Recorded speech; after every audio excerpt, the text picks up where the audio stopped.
here, this is our first book. It's called Tiny Love and it's designed by Golos Wiseman. This book is great for infants and toddlers. As you can see, it has a hanger to put on the stroller. And the baby can just, it's a discover book.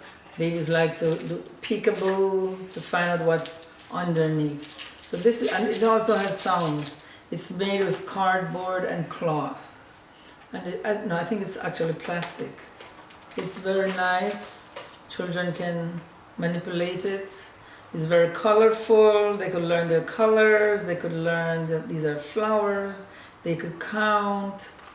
So it's very, they're learning transportation.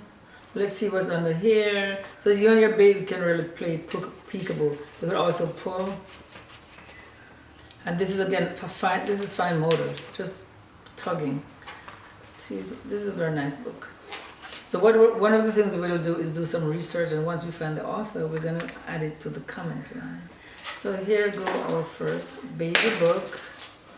The second book we have that we're going to share, it's called Counting 1, 2, 3, and it's by the National Geographic Kids. And this is a board book.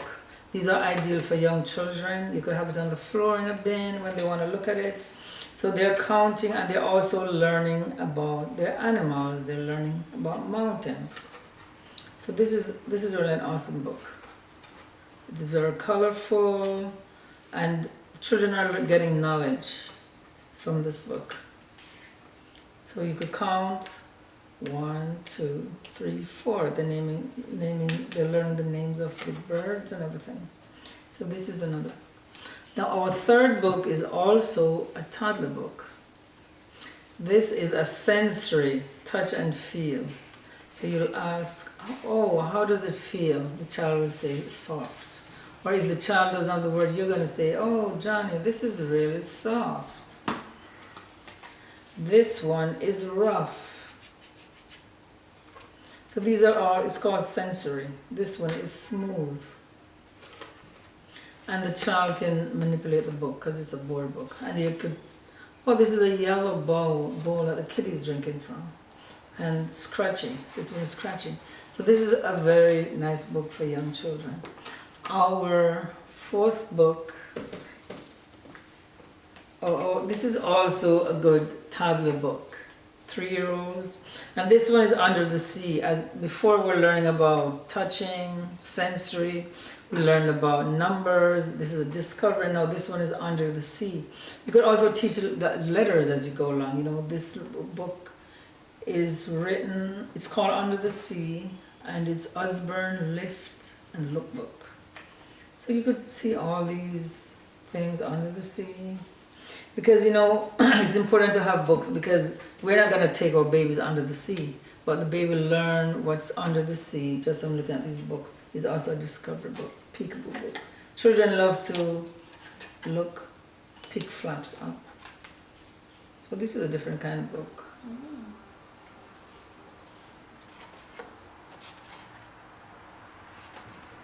So this is a really nice, colorful book. The baby's going to learn about seahorse. They'll learn about grass, that grass is under the sea. So it's this is a very nice book. So once you take the baby to the aquarium now, the baby will say, oh, mommy, we saw that in a book, right? So that's awesome. Now we have our next book here. This book is called Feathers for Lunch, and it's written by Louise Hellhart. Now, of course, you probably could ask the baby, do you really think we can eat feathers for lunch? And so this is a really fun book. And the words are very big, so that way the young children will be able to see the words. And you keep reading the same book, they start recognizing these words, because these are sight words. It's very colorful. It's about a cat. And you also notice these are drawings. These are actual pictures and these are drawings. So you could also talk about baby. So they're learning a lot of different skills. And they're also learning how to focus because they're looking. And as you read, you could ask the child, so can you tell me what else you see on the page? Yeah. And it's good to have the child sitting in your lap when you're reading to young children so they could touch the book and they could see. Our other book is called Butterfly's Bath, and it's written by Sharon Strieger. So you could see, you could ask the 3-year-old, oh, so what is happening here? So they start being observant.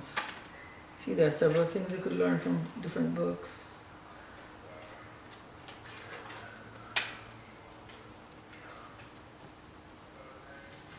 So it's one of the reasons why it's good to have different books, because your child will eventually have a favorite book. They might want you to read it every day. So this is the Butterfly's book. And another thing, you notice all the alphabet is on the front of the book.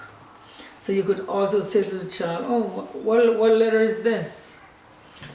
You could say to the child, what letter is this? So if you notice, by the time you finish reading all these books, there are several different letters of the alphabet that your child could learn. So always point that out. And then we have our last book. It's called What Do You Say When a Monkey Acts This Way? And it's a book about manners. So there's again, and this is a very old book. So this is a very nice book. I'll just read one page. On Monday, little monkey made mud pies. He made lots and lots of mud pies. When it was time for lunch, little monkey ran to the table with mud pie hands. So you could ask your child, oh, so what do you think should have happened? Should he go to the table with mud pie hands? So you have the child start thinking, and maybe the child will say, oh no, maybe he should wash his hands. So so that's the thing with books, very different. So this is our last and final book. And one of the things we want to remind you that books, again, teaches receptive language skills and expressive language skills, and also active listening and passive listening. When you're reading and a child is just listening, that's called passive listening. And when you ask a question, it becomes active because you're engaging the child. So those skills are very important, because when children get to daycare centers, they need to learn how to listen and follow directions, active and listening skills. Those are very important. So we hope these tips about books will help you at home.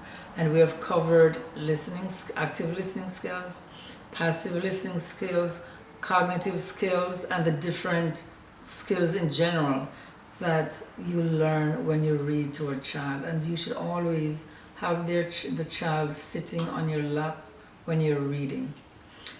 We want to thank you today for watching this episode, and we'd like to hear your stories. Please send us a comment, like our channel, subscribe, and share.